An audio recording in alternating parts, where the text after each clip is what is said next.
the Panama Canal Maritime Training Unit that is responsible in training pilots and tugboat masters that will manage the operation of the expanded canal. To ensure a safe and efficient operation for a future canal, SITMAR has initiated the development of an extensive training program.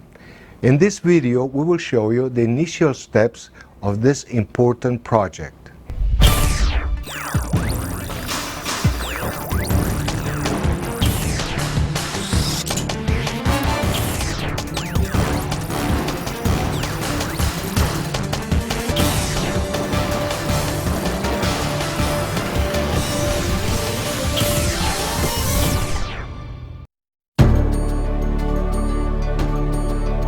Appearing under the Bridge of the Americas is the Sovereign Maersk, a post-Panamax container vessel with a length overall of 347 meters, an extreme beam of 42 meters, and a capacity of 6,600 TEUs. But what is a post-Panamax? After the widening of the Panama Canal was approved back in the year 2006, the word post-Panamax became very popular in our lexicon. A post-Panamax vessel is any vessel with a length overall greater than 294 meters and an extreme breadth wider than 32 meters, with a deep draft of over 12 meters. After the widening is concluded, the new Panamax size will be any vessel with a length overall of 366 meters, 49 meters in beam, and a draft of 15 meters. In the container ship segment, vessels of such dimensions are known as ultra-large container ships. By 1984 and for the next 12 years, the maximum container ship capacity was 4,500 to 5,000 TEUs, limitations imposed by the Panama Canal. In 1996, the Regina Maersk, with a length overall of 318 meters and 42 meters in beam, exceeded this limit, with an official capacity of 6,400 TEUs. In 1999, vessels like the Maersk Typhoon, 332 meters in length and 43 meters in beam, with an 8,402 TEU capacity were delivered. Container ships haven't stopped growing. By December of 2009, the MSC Daniela was built with a length overall of 366 meters and a molded beam of 51 meters, with a capacity of 13,654 TEUs.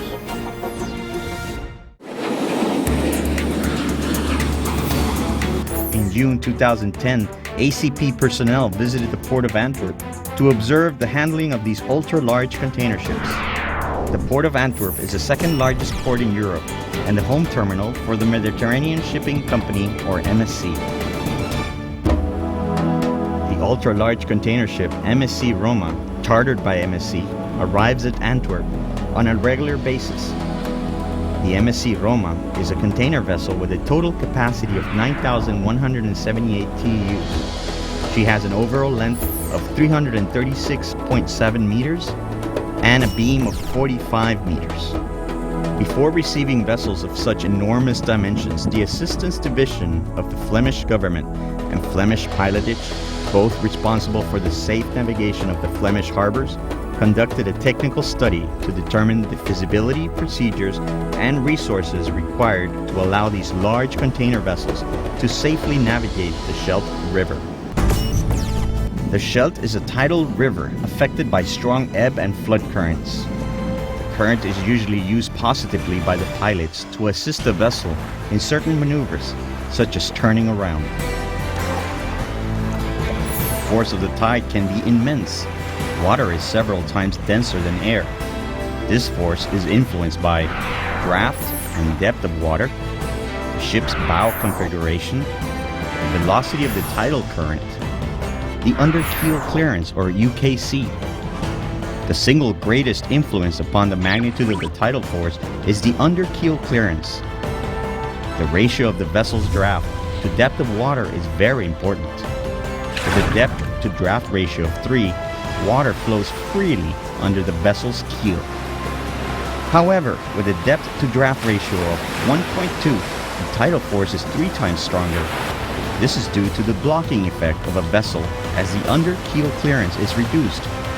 Tide cannot flow under the vessel and is forced to go against and around the ship. The growing of the ship sizes was enormously. Every year they were 20, 30, 50 meters longer and longer, also in width, also in depth. As from 2007, mid-2007, we were surprised by a company named MSC that they came with 366 meter long ships. And we start to prepare the tugboats, and we start to prepare ourselves here on the simulator. The MSC Roma is destined to go to the Delvet dock, but before she has to go through the bed and deck lock. The bed and deck lock is the largest lock in the world, with a length between gates of 500 meters and a width of 68 meters. In order to go through the lock, the MSC Roma will require the assistance of tugs. The tugboat service in the Scheldt River is provided by a private-owned company known as URS. Their fleet is comprised mainly of 65-ton ASD tugs and 45-ton Voigt Schneider tugs. The approach maneuver to the bed and deck lock with a vessel of this size was previously performed on the simulator. The simulator is a powerful tool to determine the feasibility of a proposed operation. It is also helpful to address the amount of tugs and total bollard pull required for the maneuver. The approach and lock entrance is performed by aligning and steering the vessel inside the lock by using the engine and rudder while the stern tugs hold her speed down.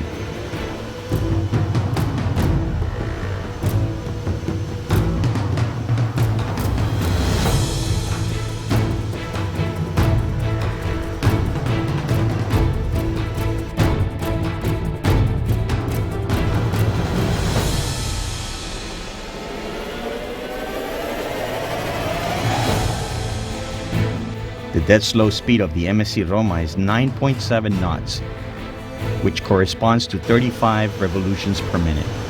The two 65-ton tugs on the stern are strong enough to control vessel's speed. The forward tug, together with the 4,079 brake horsepower bow thruster, are managed by the pilot to control the vessel's bow. Simulator exercises are vital for a proper training program for pilots and tugboat captains. Antwerp is the second largest port in Europe, handling an annual volume of more than 150 million tons. As a seaport, Antwerp is a key link in the chain of international trade.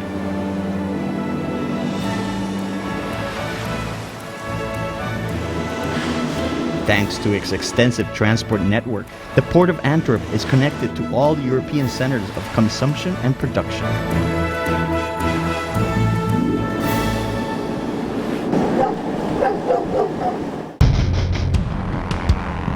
The MSC Kalina is scheduled to leave port and proceed to the bed and deck lock. The MSC Kalina is equipped with two 1,700 kilowatt bow thrusters, which utilizes together with the assistance of two tugs, two on dock. The MSC Kalina has a length overall of 366 meters, molded beam of 51 meters, and a draft of 15 meters when fully loaded. The dead weight of the vessel is 165,000 metric tons, and she can still at a maximum speed of 25 knots. Meeting the MSC Kalina, we can see the Panamax dry bulk vessel Garima Prem.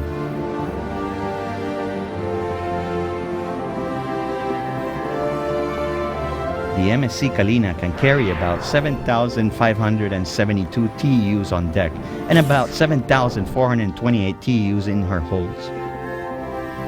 The vessel is the first to feature a split engine room and accommodation design that brings the bridge forward off the vessel, leaving more container space aft so they can be stacked higher. The containers stacked on the vessel act as a huge sail. To calculate the force of a crosswind upon a ship, we should obtain the best estimate of the ship's sail area in square meters. An approximate wind force in tons per 1,000 square meters can be calculated using the following formula. If wind velocity V equals wind speed in meters per second, force in tons per 1,000 meters squared, equals velocity squared divided by 18. As an example, for a 366 meter long ultra-large container ship with a windage area of 14,000 square meters, a 30-knot wind represents a force of 175 tons. Bringing the bridge forward helps the vessel to meet SOLA's requirements for bridge visibility. The ship's design incorporates high tensile steel to reduce bending and to increase stiffness in the hull. This reduces the thickness of the steel plate for strong but lightweight construction.